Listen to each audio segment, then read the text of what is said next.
হয়ে গেল ছেলেটা, আর তার মার কাছ থেকে আমরা শুনে নেব। দেখে আপনার মেয়ে কিভাবে হারালো আপনি যদি বলেন কি। আসসালামু আলাইকুম। আমরা খুবই একটা অসহায় গরিব ঘরের বাড়িতে যাব, তার মেয়ে হারিয়ে গেছে। তার বাড়িতে আমরা অবশ্যই পৌঁছে গেছি। দেখতে পাচ্ছেন ঘর বাড়ি একদম নেই, তাদের বাড়ি অবশ্যই আপনারা দেখছেন। এইমাত্র আমরা খুব গরিব অসহায়, তার বাড়ি গুধিয়া গুধিয়া বাড়ি তাদের। খুবই তার মেয়েটা হারিয়ে গেছে। কেউ যদি দেখে থাকেন অবশ্যই খোঁজ দিবেন। তার মার কাছ থেকে আমরা শুনবো কিভাবে হারালো, আর কিভাবে চলে গেল, কিভাবে বাড়ি থেকে নিখোঁজ হয়ে গেল ছেলেটা, আর তার মার কাছ থেকে আমরা শুনে নেব। দেখে আপনার মেয়ে কিভাবে হারালো আপনি যদি বলেন কি ঘটনা ঘটেছিল আপনার। আমার মেয়ে প্রথম বললো আমি ডাক্তারখানা যাবো রিপোর্ট আনছি, তাহলে তাহলে আমি একাই যাবো, একাই চলে আসবো। তাই বলে গেল, যাই স্টেশনে কিছু লোক লাগে শিয়ালদা যে লাগার পর আমাকে ফোন করে, তা আমি তাহলে তুমি যা থাকো আমরা আসি।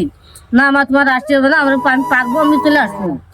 দিয়ে ওইগুলো ওষুধ আনতে যাই, যখন লাইনে দেয় তখন আমার সাথে কথা হয়, বেলা 11টা তখন তোর সাথে কথা হয়। 11টার পরে আমার সাথে কোনো যোগাযোগ হয় না।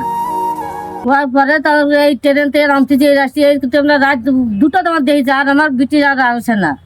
না আসলে এর পরে ওর আব্বা ভাই খোঁজে যায়, খোঁজে দেওয়ার পর আমার বিটি আর ধরে পায় না। না আপনার কি পরে ফোনে যোগাযোগ হয়েছে মাত্র? এখন কোনো না, আজ এত আমার সাথে যোগাযোগ হয়নি এখনো পর্যন্ত খবর, এখনো কোনো মেয়ের সন্ধান পাওয়া যায়নি। ফোনও তার সুইচ অফ আছে না? সুইচ অফ আছে, সুইচ অফ আছে, হ্যাঁ। তার ফোন এখনো সুইচ অফ আছে। আপনারা দেখতেই পাচ্ছেন তার মার মুখ থেকে আমরা শুনলাম তার ফোন সুইচ অফ আছে, আর গেছে কলকাতা ওষুধ আনতে, তাই না? হ্যাঁ, ওষুধ আনতে যায় পাত্তা, আমি তার কোনো খবরই আমি পাচ্ছি না। খবরই পাচ্ছেন না, তাকে ফোনে পাওয়া যাচ্ছে না। তার মুখ থেকে, তার মার মুখ থেকে, গার্জেনের মুখ থেকে আমরা শুনলাম।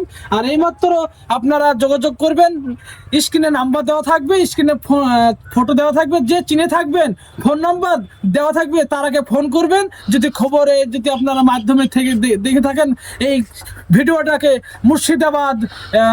মুর্শিদাবাদ জেলা অঞ্চল, তেতুলিয়া অঞ্চল, গুধিয়া গ্রাম, এই খবরটা তুলে ধরলাম। আপনারা খবরটাকে সবাই শেয়ার করবেন।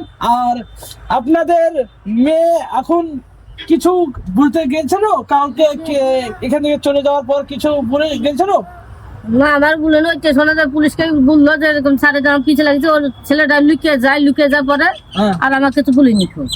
তো শুনলাম মেয়েটাকে পিছু ধারা করেছিল একটা ছেলে, তারপরও পুলিশকে বলার পরও কোনো সিদ্ধান্ত নেয়নি।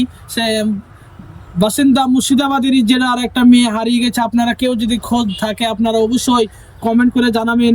নাম্বার দেওয়া থাকবে স্ক্রিনে, আপনারা স্ক্রিনে ফোন করবেন। আপনারা ফোন করার মাধ্যমে আপনারা গার্জেনের নাম্বার থাকবে, আপনারা ফোন করবে। অবশ্যই কেউ ভুলবেন না, যত তাড়াতাড়ি পারবেন এটা শেয়ার করবেন। মুর্শিদাবাদ থেকে আমি বলছি সেলিম শেখ। আসসালামু আলাইকুম।